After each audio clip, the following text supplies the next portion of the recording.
నేను business opportunity చెప్పడానికి వెళ్ళినప్పుడు నాకు ఒక ప్రాస్పెక్ట్ దగ్గరికి వెళ్ళాల్సి వచ్చింది. ఆ ప్రాస్పెక్ట్ హయ్యర్ మిడిల్ క్లాస్, ఫైనాన్షియల్గా బాగానే స్టేబుల్ అయ్యాడు, ఇన్కమ్ కూడా బాగుంది. అతని దగ్గరికి వెళ్ళాను. అతని దగ్గరికి వెళ్ళి ఆపర్చునిటీ చెప్పినప్పుడు ఆపర్చునిటీ అంతా విన్నాడు. విన్న తర్వాత నన్ను క్వశ్చన్ అడిగాడు. నాకు మనీ ఉంది, వెహికల్స్ ఉన్నాయి, కంఫర్ట్ ఉంది, అన్నీ బాగున్నాయి, ఇవన్నీ ఉండగా కూడా నేను ఎందుకని మీరు చెప్తున్న డైరెక్ట్ సెల్లింగ్ బిజినెస్ లేదా నెట్వర్క్ మార్కెటింగ్ బిజినెస్ స్టార్ట్ చేయాలి? నాకు అసలు ఆ బిజినెస్ చేయాల్సిన అవసరం నాకు ఇందులో ఎక్కడ కనబడట్లేదు. సో మీరు నాకు కనుక ఆ అవసరం ఏముందో ఎక్స్ప్లెయిన్ చేయగలిగితే నేను ఒక్కసారి ఈ బిజినెస్ గురించి ఆలోచిస్తాను అని చెప్పి అన్నాడు అనమాట. సో ఫ్రెండ్స్, మీ సర్కిల్లో కూడా మీకు ఇలాంటి వాళ్ళు తగులుతూనే ఉంటారు. ఏంటంటే ఫైనాన్షియల్గా చాలా బాగుంటారు, ఓకే, లైఫ్లో గ్రోత్ కూడా బాగుంది. బాగున్నప్పుడు డైరెక్ట్ సెల్లింగ్ బిజినెస్ని లేదా నెట్వర్క్ మార్కెటింగ్ బిజినెస్ నాకేంటి అవసరం అని అడుగుతారు కదా వాళ్ళు. అడిగినప్పుడు మనం ఏం చెప్పాలి? ఆ టైంలో నేను ఏం చెప్పానంటే, ఓకే బాస్, ఫైనాన్షియల్గా బాగున్నారు, హెల్త్ కూడా బాగుంది, కానీ మీ ఫ్యామిలీ అంతా కలిసి మీరు కూర్చొని ఇంట్లో వాళ్ళందరూ కలిసి ఒక పూటైనా భోజనం చేయగలుగుతున్నారా అని అడిగాను. రెండోది, మీ పిల్లలు ఏం చదువుతున్నారో, వాళ్ళు ఏం ఎడ్యుకేటెడ్ అవుతున్నారో, ఓకే, వాళ్ళ స్టడీలో మీరు ఇన్వాల్వ్ అయ్యి మీరు కనీసం హోంవర్క్ చేయించగలుగుతున్నారా అని అడిగాను. సో మీ ఫ్యామిలీ రిలేషన్స్లో మీ వైఫ్ మీ పిల్లలతోటి మీరు ప్రశాంతంగా కూర్చొని మాట్లాడగలుగుతున్నారా, వాళ్ళ మీద సీరియస్ అవ్వకుండా ఉండగలుగుతున్నారా అని అడిగాను.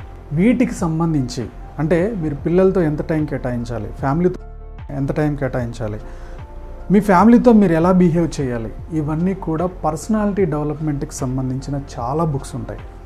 సో మీకు బుక్స్ తోటి సాంగత్యం కావాలి అంటే, బుక్స్తో మీకు జర్నీ కావాలి అంటే డైరెక్ట్ సెల్లింగ్ బిజినెస్ మంచి ఆపర్చునిటీ అని చెప్పాను. రెండోది, బాస్, ఇప్పుడు మీ ఆఫీస్లో చూస్తూ ఉంటాం కదా, మిడిల్ క్లాస్లో చాలామంది దగ్గర ఉండే మెంటాలిటీ మీరు ఆలోచించండి. అరే మనం రేపు పిక్నిక్ వెళ్దాం, నేను చికెన్ తెస్తా, మీరు రైస్ తీసుకురండి, నువ్వు పప్పు తీసుకురా, నువ్వు ఉప్పు తీసుకురా అని మనం మాట్లాడుకొని డివైడ్ అయిపోయి జస్ట్ ఎంటర్టైన్మెంట్ అవుతాం. ఓకే, మ్యాక్సిమం సినిమాకి వెళ్దాం, పిక్నిక్కి వెళ్దాం, పలానా కాడికి వెళ్దాం, ఇదే ఉంటుంది ఎంటర్టైన్మెంట్ మన మిడిల్ క్లాస్ మెంటాలిటీలో. సో పొద్దాక ఎంటర్టైన్మెంట్ గురించి డిస్కషన్ తప్పితే ఇన్వెస్ట్మెంట్ గురించో లేకపోతే లైఫ్ గ్రోత్ గురించో డిస్కషన్స్ ఎక్కువగా ఉండవు మిడిల్ క్లాస్ ఫ్రెండ్ సర్కిల్లో. మీరు డైరెక్ట్ సెల్లింగ్ బిజినెస్లోకి వస్తే ఎప్పుడు కూడా మీకు మళ్ళీ అక్కడ ఉండే ఫ్రెండ్ సర్కిల్ అంతా కూడా లైఫ్ గ్రోత్ గురించి మాట్లాడే వాళ్ళే ఉంటారు. సో డైరెక్ట్ సెల్లింగ్ మీటింగ్స్లో, డైరెక్ట్ సెల్లింగ్ ఫ్రెండ్ సర్కిల్లో మొత్తం మీకు ఎలా ఉంటారంటే డ్రీమ్స్ గురించి, డిజైర్స్ గురించి, లైఫ్ గోల్స్ గురించి, పిల్లల ఎడ్యుకేషన్ గురించి, లైఫ్ స్టైల్ గురించి ఇలా మాట్లాడే వాళ్ళే ఎక్కువ మంది ఉంటారు. ఇలాంటి ఫ్రెండ్ సర్కిల్లో మీరు రాబోతున్నారు. ఓకే, ఇప్పుడున్న ఫ్రెండ్ సర్కిల్కి, ఇప్పుడు నేను చెప్పబోయే ఫ్రెండ్ సర్కిల్కి మీకు ఒక క్లారిటీ వచ్చింది. అలాగే ఇప్పుడున్న మీ మైండ్ సెట్కి, ఈ బిజినెస్లోకి రావడం వల్ల వచ్చే మైండ్ సెట్కి మీకు క్లారిటీ ఇచ్చాను అని చెప్పి నేను అనుకుంటున్నాను అంటాడు. మీరు సంపాదిస్తున్నారు, ఓకే. సో ఇంకొక పాయింట్ కూడా నేను ఏం యాడ్ చేశానంటే, మీరు సంపాదిస్తున్నారు, ఓకే. ఎగ్జాంపుల్కి కోకాపేటలో ఒక రైతుకి ఎకరం అమ్మితే ₹1,00,00,000 వచ్చాయి. ఓకే, ఇలాంటి ఒక 5 ఎకరాలు ఉంటే 5 కోట్లు వచ్చాయి. ఈ 5 కోట్లని దాదాపుగా 1.5 year 2 yearsలో మొత్తం ఖర్చు చేసేసి ఈ రోజున చాలామంది రైతులు మళ్ళీ హైదరాబాద్లో కన్స్ట్రక్షన్ లేబర్గా పనిచేస్తున్నారు. మరి అంత అమౌంట్ వచ్చినప్పుడు సడన్గా ఎందుకు స్ట్రక్ అయిపోయాడు? సడన్గా మళ్ళీ ఎందుకు రోడ్డు మీదకి వచ్చారు 1 year 1.5 yearలో? అంటే ఫైనాన్షియల్ ఎడ్యుకేషన్ లేకపోవడం, ఎక్కడ ఇన్వెస్ట్ చేయాలో తెలియకపోవడం, ఏం చేయాలో అర్థం కాకపోవడం. కానీ ఇదే మీరు డైరెక్ట్ సెల్లింగ్ బిజినెస్లో స్టెప్ బై స్టెప్ ఎదుగుతూ ఉంటారు. Step by step me income పెరుగుతూ ఉంటుంది.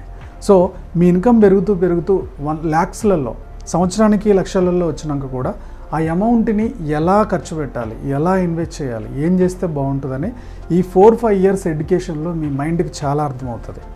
సో సొసైటీ గురించి బాగా రెస్పాన్సిబిలిటీ తీసుకుంటారు. పిల్లల ఎడ్యుకేషన్ గురించి, సేవింగ్ గురించి ప్రతిదీ కూడా ఈ ట్రైనింగ్స్లో మీకు ఒక నాలెడ్జ్ వస్తూ ఉంటుంది, ఈ బుక్స్ ద్వారా, ఈ ట్రైనింగ్స్ ద్వారా. సో ఇది ఒక ఎంత ఇన్కమ్ వచ్చినా సరే అది మిస్యూజ్ అవ్వకుండా ప్రాపర్గా ఖర్చు చేయడం ఎట్లా, ఓకే, ఏదన్నా ఒక బ్యాడ్ హ్యాబిట్కి ఎడిక్ట్ అవ్వకుండా దాన్ని ప్రాపర్గా ఖర్చు చేయడం ఎట్లా, ఇన్వెస్ట్ చేయడం ఎట్లా, ప్రతిదీ కూడా మీకు డైరెక్ట్ సెల్లింగ్ బుక్స్ ద్వారా, ట్రైనింగ్స్ ద్వారా, మీ అప్లయన్స్ గైడెన్స్ ద్వారా మీకు అర్థమవుతూ ఉంటుంది.